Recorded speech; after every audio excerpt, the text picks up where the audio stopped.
Estamos quase chegando ao fim da nossa longa jornada através da física. Devo dizer-lhes que preciso fazer uma confissão embaraçosa. Ainda não temos todas as respostas. Sabemos que, numa escala muito pequena, o mundo é governado pelas leis da mecânica quântica. Acreditamos também que, numa escala cósmica muito ampla, o mundo é governado por uma teoria geral da relatividade. Quando essas duas grandes teorias são examinadas muito cuidadosamente, vemos que elas não são exatamente consistentes uma com a outra. Isto significa que não conhecemos ainda as regras definitivas do jogo. Meus amigos que estudam esse problema parecem muito otimistas. Acham que dentro de pouco tempo teremos as equações definitivas capazes de descrever tudo no universo. Vocês podem imaginar que isso será o fim da física. Quando esse dia chegar, quando as equações definitivas forem formuladas, todos os físicos poderão ir para casa e fazer alguma coisa útil, como arrumar um encanamento ou alguma coisa parecida. Imaginem o que precisaríamos fazer se tivéssemos essas equações definitivas do universo. Presumivelmente seriam equações muito difíceis. Provavelmente equações diferenciais, e não seria possível obter todas as soluções com lápis e papel. Seria preciso um grande computador. Um grande computador iria expelir uma imensa produção da forma de dados com todas as possíveis soluções dessas equações definitivas. Isto seria realmente o fim da física, pois teríamos todas as soluções das equações definitivas do universo. A verdade é que nada disso nos traria qualquer vantagem, pois essas soluções seriam necessariamente, pelo menos, tão complicadas quanto o próprio universo, e já temos o próprio universo. Não teríamos aprendido absolutamente nada com tudo isso. O verdadeiro trabalho da física não é descobrir tudo. A sua verdadeira tarefa é compreender. É descobrir como uma coisa está ligada à outra.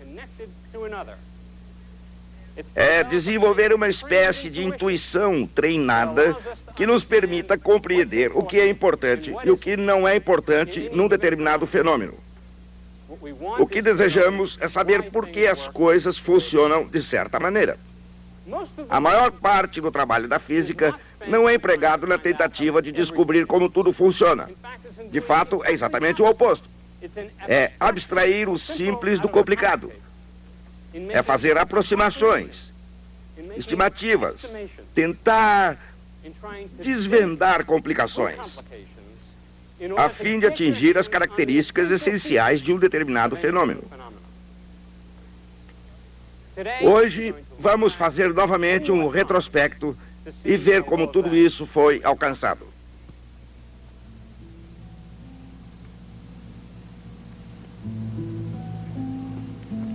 De vez em quando acontece um grande momento em que alguém observa um fenômeno que ninguém tinha observado antes.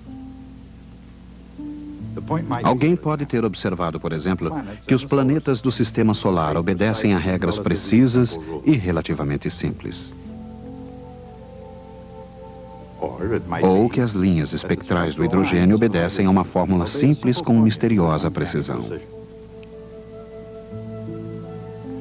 Ou talvez alguém tenha observado uma certa semelhança entre a trajetória de uma bala de canhão e a órbita da Lua. Como pode ter sido um arranjo de partículas subnucleares. Sugerindo explicações para sua ocorrência, visões desse tipo não constituem jamais simples lampejos de inspiração. Elas são o resultado de um trabalho incessante, de tentativa e erro, equívocos e verdades não totalmente percebidas.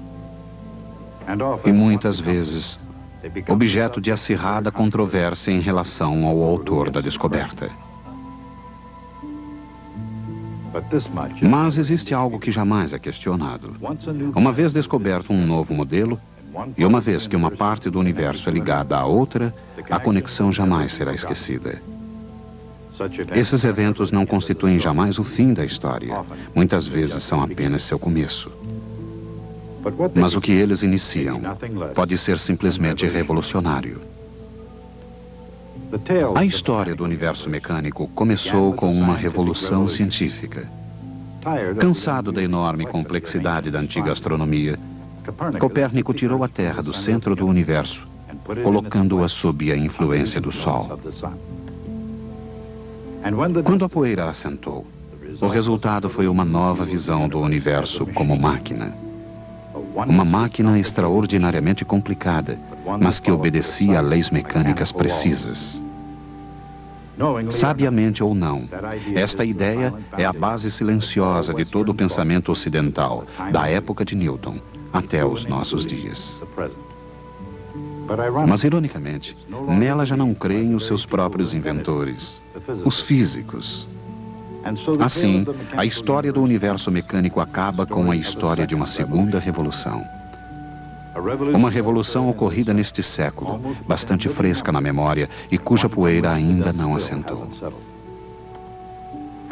Assim como aconteceu com a primeira revolução, a segunda nasceu da tentativa de se resolver um problema. A primeira solucionou o problema do sistema solar e a segunda solucionou o problema do átomo. Será que dois problemas tão semelhantes pediam realmente soluções tão radicalmente diferentes a ponto de exigir uma segunda revolução para derrubar a primeira? Afinal, a primeira revolução, a invenção da mecânica clássica, solucionara não apenas o problema do sistema solar, mas conseguira muito mais. Antes de mais nada, ela parecia ter reduzido todos os fenômenos no céu e na terra a uma única equação, uma equação vetorial. Para ser exato, uma equação diferencial vetorial. Mas dentro do seu âmbito, ela encerrava as respostas para uma grande variedade de questões.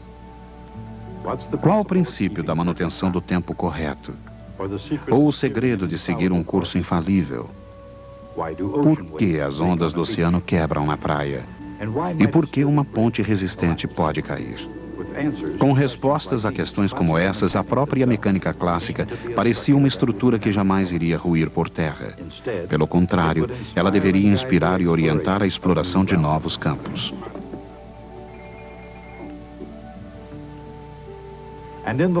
E a longo prazo, nenhuma expedição seria mais frutífera ou causaria maior impacto do que o estudo da eletricidade. Benjamin Franklin, com um talento aparentemente inesgotável para a invenção, fez o primeiro relato prático da carga elétrica. Com ela, oferecendo a primeira explicação de uma fenomenal invenção do século XVIII, chamada a garrafa de Leyden. É claro que Michael Faraday estava separado de Benjamin Franklin por uma revolução, embora não uma revolução científica. Mesmo assim, Faraday e Franklin tinham muito em comum. Eles compartilhavam uma simplicidade quase perfeita da matemática, uma insaciável curiosidade em relação à natureza, especialmente a natureza da eletricidade, e uma parcela bastante considerável de genialidade. E isto foi o suficiente para ligar as cargas elétricas às linhas de força. O conceito de linhas de força abrangia também o magnetismo.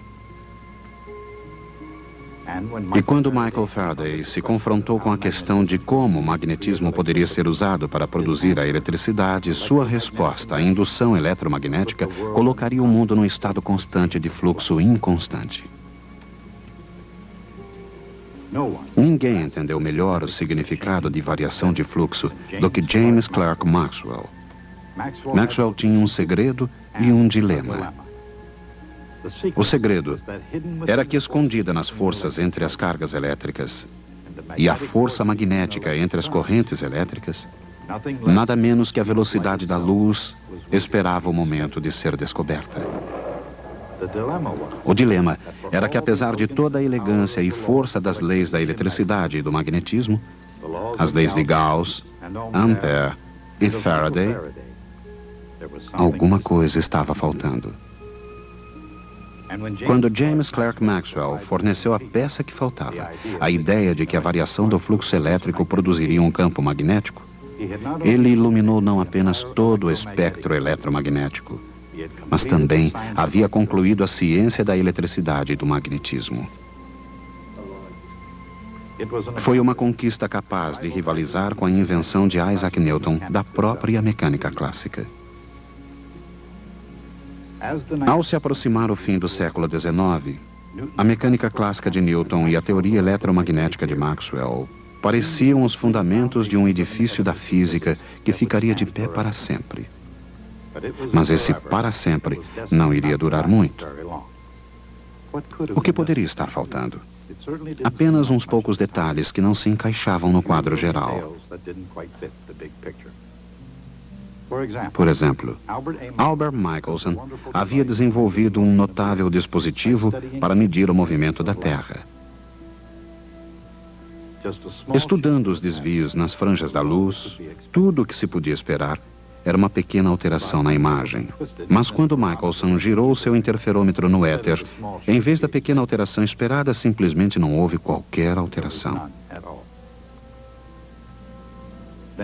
Houve também o caso curioso de Max Planck. Seu problema era explicar a cor de um corpo quente e incandescente. Para solucionar o problema, ele precisou introduzir uma nova constante. Era uma constante muito pequena. De fato, Planck esperava que ela desaparecesse completamente, mas ela não desapareceu. Houve ainda a estranha história de Ernest Rutherford. Quando ele bombardeou uma delgada folha de ouro com raios alfa, a experiência foi quase perfeita. Quase todos os raios alfa atravessaram a folha de ouro, como se esperava que acontecesse. Apenas um número muito pequeno ricocheteou. Como se poderia explicar que alguns desses raios tivessem ricocheteado? A partir desse início modesto, começou uma nova revolução, e ninguém desempenhou um papel mais importante nessa revolução do que o jovem Albert Einstein. No mundo da física, o ano de 1905 na vida do jovem Einstein, quando ele apresentaria sua tese de doutorado, seria comparável ao ano de 1665. Este foi o ano em que o jovem Isaac Newton deixou o ambiente rural de Lincolnshire para escapar da peste em Londres e concluir aquele que talvez tenha sido seu trabalho mais importante. Mas ao contrário de Newton, que utilizou uma época tranquila para encontrar as respostas para as questões revolucionárias do passado, Albert Einstein, em 1905, fez descobertas que realmente deram início à nova revolução. O problema do interferômetro de Michelson podia ser solucionado, como demonstrou Henrik Lorentz, se diferentes observadores medissem diferentes tempos e distâncias. Mas Albert Einstein foi mais longe, combinando espaço e tempo num contínuo perfeito. E a teoria de Einstein da relatividade de 1905 foi apenas o primeiro passo, não o último. Na tentativa de explicar o antigo mistério da lei da queda dos corpos, Einstein viria mais tarde a concluir que o próprio espaço, ou melhor, o espaço-tempo, era curvo, dando uma nova reviravolta na lei da inércia. Uma nova explicação da força da gravidade e uma nova teoria do cosmo. Mas estamos nos antecipando na nossa história. Voltando a 1905, Albert Einstein também percebeu que podia explicar algo chamado efeito fotoelétrico. Por que razão a luz ultravioleta deveria descarregar uma placa de metal eletricamente carregada? Isto aconteceria se a luz ocorresse em pacotes cuja energia dependesse da frequência de acordo com a fórmula de Max Planck. A ideia pode ter parecido muito simples, mas na realidade nenhum manifesto jamais fora tão revolucionário. Um século antes, Thomas Young havia sido o primeiro a demonstrar o fenômeno da interferência, provando de uma vez por todas que a luz era uma onda.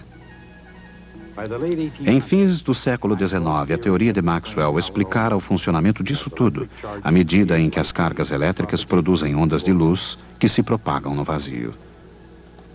Mas o mundo da física mal tinha começado a gozar o seu triunfo, quando Albert Einstein, recusando-se a cavalgar na crista da onda, afirmou que talvez a luz se constituísse de partículas. Isto impulsionou a revolução de Ernest Rutherford, desde o momento em que ele percebeu que alguns raios alfa ricocheteavam ao atingir uma folha de metal. Revoluções eram exatamente o que Rutherford tinha em mente. Assim como Copérnico antes dele, Rutherford colocou o núcleo do centro do átomo e os elétrons se movimentando em torno dele. Uma vez, há muito tempo atrás, a questão era saber por que razão a Terra girava no espaço e por que tudo que nela existe não se desprendia da superfície. A questão agora era saber por que razão o elétron em aceleração constante, numa órbita eterna em torno do núcleo, não irradia sua energia orbital e cai no núcleo. Niels Bohr trouxe num salto quântico a parte da resposta. Só órbitas especiais seriam permitidas, aquelas cujos momentos angulares fossem múltiplos de h barra. E a luz pode ser emitida ou absorvida apenas durante os saltos entre as órbitas. Isto era exatamente o que se precisava para explicar o tamanho e o espectro do átomo de hidrogênio. O que seria necessário para explicar por que exatamente essas órbitas e não outras ocorriam? O príncipe Louis de Broglie era um aristocrata. Mas ele também tinha o espírito democrático e a noção da igualdade de oportunidades. Se a luz pode ser formada por partículas, disse ele, por que razão os elétrons não poderiam ser ondas? As ondas de elétrons interfeririam de maneira construtiva apenas nas órbitas determinadas pelo Dr. Bohr, e isso trouxe um grande problema. Apesar dessa impressão de saltar de um triunfo para outro, o próprio tecido da física estava se desfiando, ou, em outras palavras, a dualidade partícula-onda parecia ser uma metáfora mal combinada. Certamente, ondas de diferentes comprimentos podiam ser combinadas num pacote que se assemelhasse vagamente a uma partícula. Mas então a partícula não teria sequer uma quantidade de movimento determinada. Com o passar do tempo, esta ideia não só viria a ser aceita, mas se tornaria conhecida como o princípio da incerteza de Heisenberg.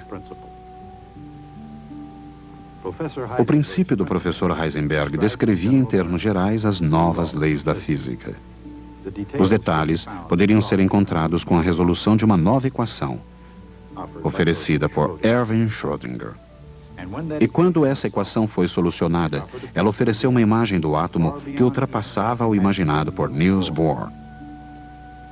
A nova teoria, o seu nome é mecânica quântica, explicaria muito mais do que os estados do átomo de hidrogênio. Explicaria todos os outros átomos de todos os outros elementos. A mecânica quântica poderá se revelar o triunfo máximo da física. Mas, como muitos triunfos, o seu custo foi muito alto. Ela desafia a ideia mais fundamental de todas, a relação entre causa e efeito. Na física aristotélica, cada movimento devia ter uma causa imediata. Era preciso um impulso para manter uma bala de canhão em movimento. Na física newtoniana, o movimento já não exigia uma causa, mas sim cada mudança de movimento. Na física moderna, no entanto, uma determinada causa nem sempre produz o mesmo efeito. Esta é a verdadeira diferença do passado. Os resultados de uma determinada série de circunstâncias não são completamente determinados. Existem resultados alternativos possíveis. Só as probabilidades das alternativas são determinadas com precisão. Essa ausência de determinismo é verdadeiramente revolucionária e não deve ser confundida com uma situação semelhante produzida na física newtoniana. As estatísticas são utilizadas há muito tempo para descrever os movimentos das moléculas num gás. Isto era apenas uma conveniência. Teoricamente, a trajetória de cada pequena bola podia ser calculada. Teoricamente, o futuro do universo pode ser previsto. Acontece que não era prático fazer isto. Mas com a mecânica quântica, a situação se transformou na sua essência. Como uma questão de princípio, os cursos de partículas atômicas não podem ser previstos com precisão. E o futuro do universo não é pré-determinado. Revoluções ocorrem tanto nas questões das nações como nos campos da ciência. Elas vêm e vão, e as coisas permanecem mais ou menos as mesmas. Mesmo no universo da mecânica quântica, algumas coisas não mudaram. A energia é conservada, como sempre foi. E também é a quantidade de movimento, assim como seu momento angular. De fato, essas ideias estão no âmago da física moderna. Na teoria da relatividade, por exemplo, o momento é conservado, mesmo que isso signifique que a massa deve aumentar com a velocidade. É exatamente por isso que até mesmo Niels Bohr, com toda a sua ousadia, não desafiou a ideia de que a energia é sempre conservada. E a ideia da energia permanece fundamental, mesmo as partículas fundamentais. Quanto ao momento angular, a ideia não apenas inspirou Niels Bohr, mas emergiu como um conceito central da nova física, na qual cada elétron, isto para não se falar das outras partículas elementares, é uma espécie de giroscópio mecânico quântico. Mesmo assim, é difícil imaginar qualquer mudança mais profunda do que a produzida por essas duas grandes revoluções, ocorridas com a diferença de algumas centenas de anos. Primeiro, as esferas de cristal dos antigos são transformadas na máquina racional perfeitamente ordenada, o universo mecânico. Depois, numa reviravolta fantástica, tempo e espaço, matéria e movimento, os pistões e engrenagens da grande máquina foram transformados a ponto de se tornarem irreconhecíveis. Sejam bem-vindos ao universo mecânico quântico. Bem, este é o momento que estava sendo aguardado por todos vocês. Nesta nossa longa jornada pela física, finalmente chegamos ao fim. Agora, só nos resta tempo de contemplar pela última vez onde estivemos. Toda a história começou naturalmente com Copérnico. Ele deu um pequeno empurrão no sistema aristotélico e tudo ruiu por terra. 150 anos mais tarde, ele foi substituído pela visão newtoniana do mundo. E até hoje, as pessoas instruídas pensam no mundo dessa maneira. Bem, nem todas as pessoas instruídas. Os cientistas, por exemplo, já não pensam assim. No nosso próprio século, de fato, muito recentemente, ocorreu uma nova revolução científica. E as leis de Newton não são mais as leis da Terra. Isso provoca uma questão interessante. Se já não acreditamos que as leis de Newton sejam verdadeiras, por que passamos tanto tempo ensinando a vocês essas mesmas leis? É uma questão relacionada. Será que esta nova revolução é semelhante à revolução original no sentido de que as leis erradas foram substituídas por leis certas? A resposta para ambas as questões repousa no fato de que as leis de Newton são realmente ainda tão verdadeiras como sempre foram. A Lua continua caindo 1/20 de polegada por segundo, como sempre caiu. O que descobrimos é que as leis de Newton não são a verdade definitiva. Elas surgiram de leis ainda mais profundas, muito mais profundas. Mas, num certo sentido, esta nova revolução é semelhante à que lhe antecedeu. Houve uma mudança no tipo de perguntas que fazemos hoje. Na primeira revolução científica, a discussão sobre a interpretação da autoridade humana ou divina foi substituída pela observação, pelas medições, pelo teste das hipóteses. Tudo isso com a ajuda poderosa do raciocínio matemático quantitativo. E o resultado de tudo isso foi o universo mecânico. Um universo que se dirige inexoravelmente ao seu destino, segundo leis mecânicas precisas e previsíveis. Hoje, não acreditamos mais nesse universo.